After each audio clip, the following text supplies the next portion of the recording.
Hi everyone, welcome to my channel, Chats with Blessing O. My name is Blessing, and today we will have a chat about a very special visa.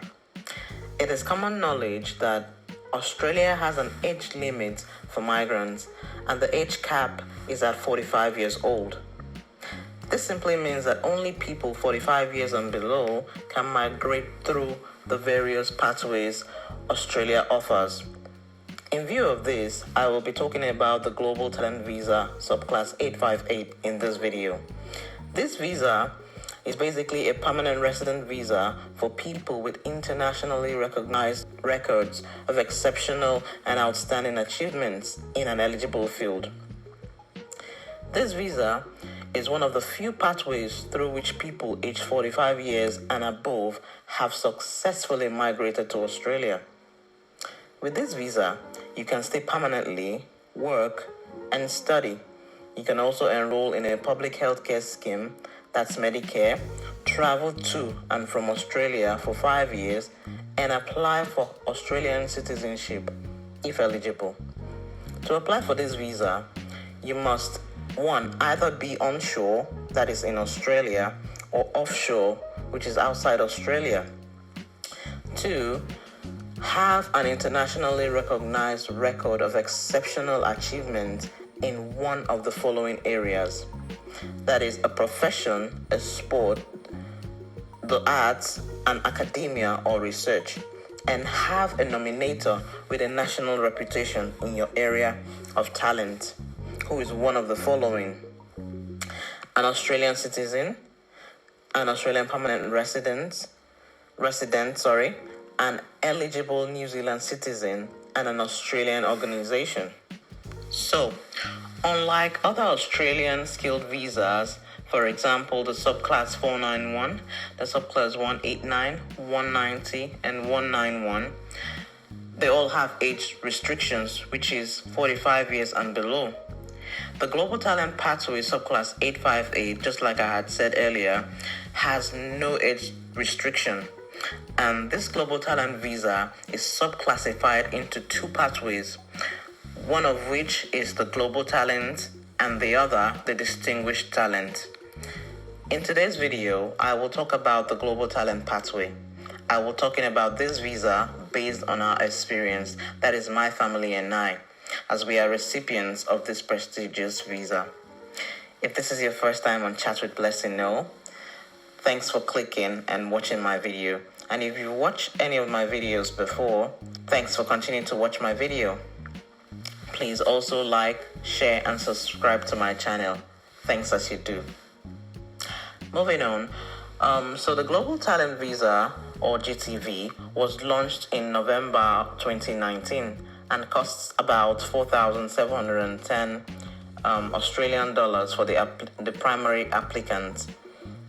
It provides priority processing for highly skilled applicants who have an internationally recognized record of exceptional and outstanding achievements within the minister's defined sectors. That is, the sectors that have been listed as one of the areas that they are in need of.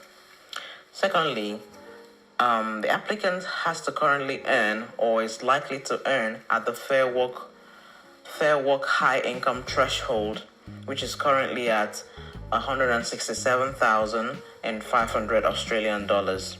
Earnings in this classification also includes wages, other amounts, if any, which is worked out in accordance with the regulations, amounts dealt with on the employee's behalf or as the employee directs, the agreed monetary value of non-monetary benefits.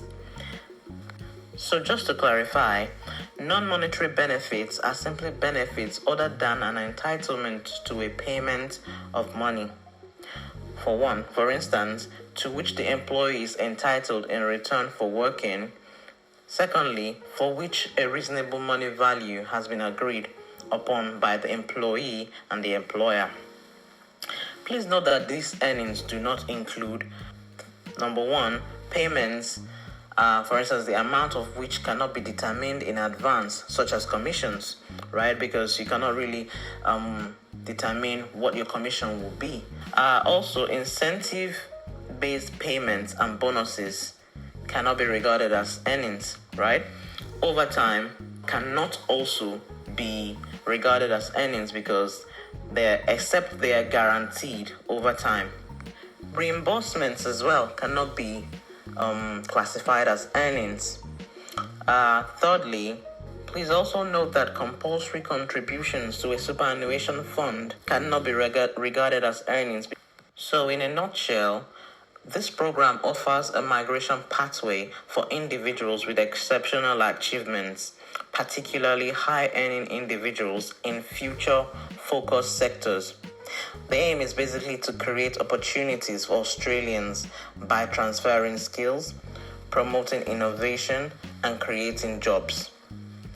According to the Department of Home Affairs website, the 10 identified future-focused sectors are 1. Resources, 2. Agri-food and agri-tech, 3. Energy, the fourth one is health industries, the fifth one is defense, advanced manufacturing and space, sixth, circular economy, seventh is digitech, 8 infrastructure and tourism, 9 is financial services and fintech, and 10 is education. For example, in our own case, we applied via the energy sector, and it includes, but is not limited to the following specializations: advanced visualization technology, artificial intelligence and machine learning technologies, automation and robotics, for example, smart sorting technologies for recycling, traceability technologies, for instance, experience with sophisticated material trading, systems that make material source more transparent to customers, hydrogen technology, clean technologies, renewable and hybrids, including solar, wind, and wave power. 7. Battery or energy storage design, for instance, specialized grid scale and precursors for batteries. 8. Bioenergy and biofuels. 9. Microgrid design. So the Department of Home Affairs, as DOHA, has described exceptional candidates, for instance, as the founder and CEO of an internationally acclaimed startup in the research and manufacturing of innovative, clean technology for heating, ventilation, and air conditioning. And the DOHA's definition of strong candidates is, for instance, the senior energy transformation engineering specialist in devising solutions for new energy technologies, executives with expertise in the development and delivery of large energy projects. Having said that, it suffices to say that people with certain experiences or professions would not usually meet the parameters of the program. Some examples are technicians and construction workers, distribution and sales representatives, junior or mid-level power plant or mine operations managers. But this is not to say that people with other outstanding achievements that are not listed here are not eligible. For instance, recent PhD graduates, masters, and even bachelor's degree holders with high profiles have also successfully gotten the GT 858 visa. That's the Global Talent Subclass 858 visa. For more details pertaining to the sectors, including what constitutes ideal candidates, for example, exceptional and strong, you can find information on that on the Department of Home Affairs website. I have also attached a link in this video for your reference.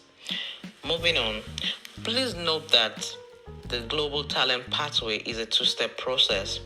First of all, you must submit an expression of interest to one of the sectors I previously mentioned.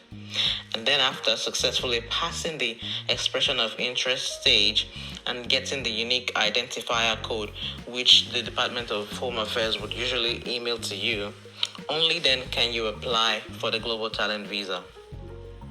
Initially, we had a whole lot of questions in mind when we were preparing to fill out the EOI, that's the expression of interest forms, as I was trying to make sense of the process. Having said that, to make this EOI process easier to understand, I will make a separate video addressing the step-by-step method for creating a solid expression of interest for you. So please check the link in the description below for the link to that video. This is just to help you wrap your head around or make it easier for you to process and understand the EOI process. Having said that, I encourage you to check that you meet the criteria for the Global Talent Subclass 858 visa before you submit an EOI. Please also note that the expression of interest form and all supporting documentation must be submitted in English. You can, if your documents are not in English, you can always use an accredited or attested translation service for that. In as much as visa processing is usually based on a case-by-case basis, the documents you might be required to submit would usually depend on what you have filled in your application form. For instance, if you have claimed that you were a valedictorian or maybe an international sensation, such that you appeared in an interview or a media production and whatnot, then you would need to provide pieces of evidence to back up your claim. Anyway, some of the required documentations include the data page of your international passport, the statement of nominator's national reputation in your area of expertise, nomination for Global Talent Form 1000. That this form gets updated every now and then, so ensure you check to make sure that you are working with the most current version. Other documents needed are evidence of the following: your employment status, your income, qualifications, internationally recognized record of exceptional and outstanding achievement in the sector you have chosen. You might be thinking, okay, what then comes next after the EOI? Well, all EOI outcomes will be notified via email. So if your EOI is successful, you will receive a unique reference and identifier, as I pointed out earlier. And that's the code you will use when making a Global Talent Subclass 858 visa application. This is done through the email account that you must have opened. And to do that, you need to sign up to the Department of Home Affairs homepage to create your email account. Similarly, if your EOI is invitation stage after the EOI success and then the main visa application. For example, in the first 2 years of the visa inception, only about 0.5% in 2019 to 2020 and 0.6% in 2020 to 2021 applications were rejected. Applications were rejected. I have attached a link for you to see the facts and the data. So do the maths. That's over 99% acceptance rate. The meaning that at least 99 of every 100 applicants were granted their visa. Findings, including individual testimonies, indicated that rejections mainly were for people who, 1, falsified information during the expression of interest stage, 2, failed their medicals, and 3, have criminal records as gleaned from their police character certificates. While the visa grant success rate is high, it is essential to note that having a successful EOI is not only daunting but very difficult. The available statistics show that the non-invited rate for expression of interest submitted